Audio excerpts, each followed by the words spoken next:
Deloris is the oldest daughter of 5, belonging to James and Dolores Jordan, the older sister of Larry, Michael, and Rosalind, the younger sister to Ronnie. Deloris didn't play on a professional sports team, but was certainly a member of the first family of sports. A champion in her own right. No, not a three-peat double-digit scoring basketball phenomenon rumored to be able to fly, but Deloris is a champion of honor, life, validating not only her life but so many others. A very different story she has. In my family's shadows, she championed suicide, incest, and rape, proving that you are stronger than your situations. Yahtzees, an acronym that's introduced in her new book, Please Don't Jump. A book of true survival, breakthrough victory. And now, she's here to spread more love. Join us as we learn the story of Deloris E. Jordan.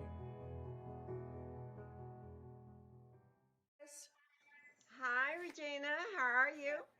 Excellent. Thank you for coming and thank you for sharing an afternoon with us. Thank you for having me. When I speak, I'm always feeling like I'm talking to that girl who's in her bedroom who does not know what to do with things that's happening to her. And I would want her to know that you are valuable. God was intentional when He gave you life. He does not make mistakes or whatchamacallits. But it looks like mistakes sometimes. I kept saying I couldn't figure out again why he put me in Michael Jordan's family and why he didn't let me fit and why I seemed like such an eyeball. Everybody else could fall in line and something about falling in line just didn't line up. Or when I fell in line, it just felt like I was sacrificing so much of me that I didn't know who me was. And so that's what that first book did. It allowed me, it was the catalyst. It was what God used to set me free. I just wanted to know who I was, know why He created me, and know why He wouldn't let me die. Why are you keeping me in this life? Now, Regina, I get it. I get it. I truly get it. So I get to go out and talk to other hurting people and relate. I can certainly relate to your story. Like I said, Yeah, well, we you know, share a it's lot of funny. common themes. It's funny that people, we don't we get pulled into other people's circle. Your dad was a bishop, so you automatically had to fall in line, right? You know, because you didn't ask for that. Right. And and then my Right. brother's accolades, all his accomplishments, I didn't ask for that. And so um Right. so having to learn how to maneuver and still be self, find self in the midst of all of that, that is, I look at my greatest accomplishment today, my absolute greatest accomplishment is my children. That's absolutely. I was a mess raising children. I mean, a mess when I say, I was functioning and I did what now I can look back and say, were good parenting decisions, but I was so broken in the midst of it that how did I get there? Christ. Even when I wasn't even following him, he had his hands on my Yep. kids. I was over here crumbling, and yet he was keeping me together enough that I could raise 3 amazing people who could be anything but that based on the things I was dealing with. So, yeah, yeah. The abuse. The issue is that the abuse was at the hand of your father. It does seem like you were groomed. Right? So 8 to 16, yes. And I'll say all the time, daddy's girl. So I don't know what daddy's doing to me is not what daddies do to daughters. I mean, you didn't see anything like that back then, and you just didn't know it. I didn't know it as abuse. I mean, early on, I just thought he loved me a lot. My dad loves me a lot. But later, when you get, when you can see the process, then you recognize that it was, grooming. It was very much inappropriate behavior, um, and in a lot of ways, a crime. You know, and the black families, honestly, I can't speak for, you know other, races, but I can speak for the Black family that a lot of times we say, oh, just don't talk about it. What goes on in this house stays in this house. And what we are not mindful of is that we're not qualified to handle some of the things that's going on in our house the correct way. We need sometimes to get outside help. Um, and so those are the things. So I look over at my siblings, I look over at my parents, they have gone on. Everybody is laughing. Everybody's enjoying their life. So I'm the only one that seems stuck in trying to understand my life. So, and one of the things that um, was said that if I was to say anything, I would be the reason that the family broke up. What child wants to see their family break up? You know what I mean? So, or who wants to be the reason of that? So, a lot was done. What he my YASD stands for, you are stronger than your situation. You see, that's what it stands for. You are stronger than your situation. And I want people to know you are stronger, because none of that, no matter what you're going through, if God has allowed you to get to that, trust him to get you through it. And he's got a purpose for it. Everybody's purpose is not the same.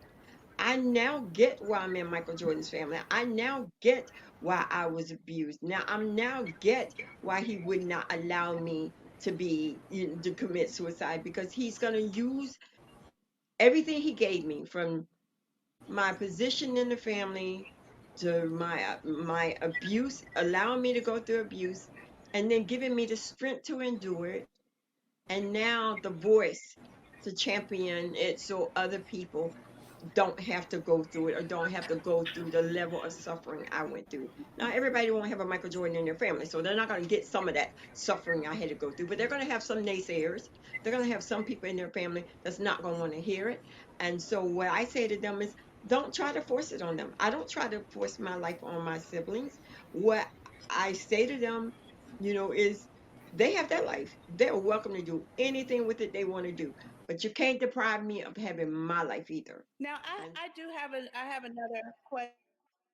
I want to bring this segment in with a clip. So let me show this clip, and then I want to ask some Two questions. 18-year-olds accused of murdering the father of basketball star Michael Jordan appeared in court. Daniel Green, who had already spent time in jail for assault, and Larry Demery, who was under indictment for armed robbery, are good friends. They are both being held without bail. ABC's Jim Hickey is in North Carolina. Jordan family at all? As the two teenagers arrived for their appearance in Robeson County Court, North Carolina investigators said they had concrete evidence linking Daniel Green and Larry Demery to the murder of James Jordan.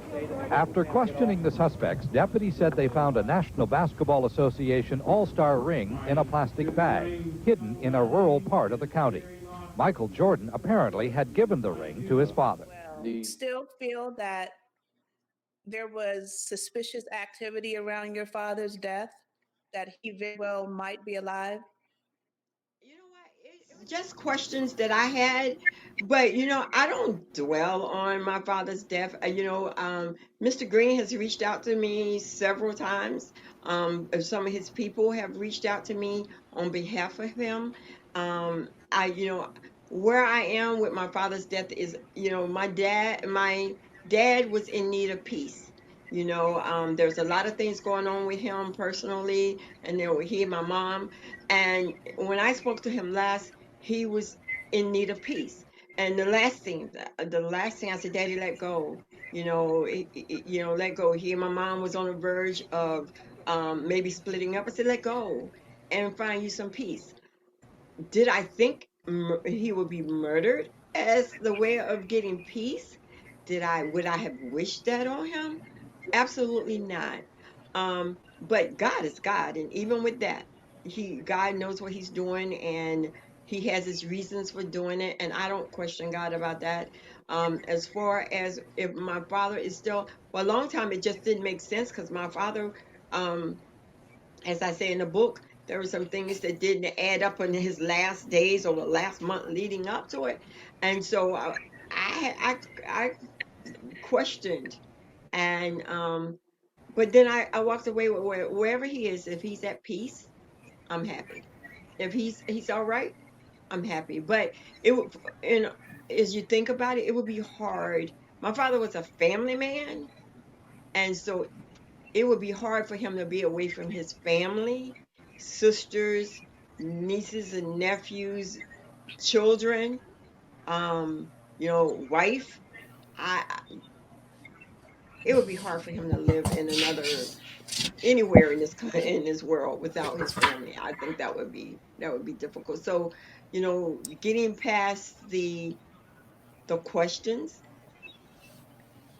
who am I? God does what God wants to do, and why I have questions, had questions about it. I didn't dwell and linger in them because um peace comes different ways for different people. The new book, so everything is about promoting you're stronger than your situation. Please don't drop. And we're right now working on a Deloris E. Jordan Foundation, and that's based around mental health. We're just pulling it together, but how to go into the neighborhoods, into the communities. I believe that people do better when they feel better. Some people think they do better when they get more. Yeah. I was riding on private jets. I was going to I was infused into my brother's life, and it still wasn't stopping me from trying to kill myself. So I believe that people do better when they feel better. And um so for the rest of my life, it is my desire to use my life to help people feel better. And that means offering God up as a solution. In the world, it's COVID right now. There's people crying out. There are people who don't know how they're going to feed their families. Right. So don't jump. Please don't throw in the towel. I know it's hard. Your struggle may be one thing and my struggle was something else, but God is still God in both realms. And all we have to do is turn back to Him and say, why are you letting this come to my life? Lord, what? Then trust Him to show it to you. And I'm a staunch believer in weeding out all the other people in my ear, because everybody else is going to give me their opinion, and I always equate that to talking to the secretary. Why do I want, not knocking secretaries, but why do I want to talk to the secretary when the president is standing right there? So it makes more sense for me to talk to Christ, who created me. That's where I am with my life, even with my children. um I'm all about them not being who I want them to be. I want them to be who God wants them to be. I just think it's a magnificent story and needs to be heard and told. So I definitely thank you for coming and sharing it with us. Well, thank you for having me. God bless you, Dolores. Thank you so much. Bye bye. Bye bye.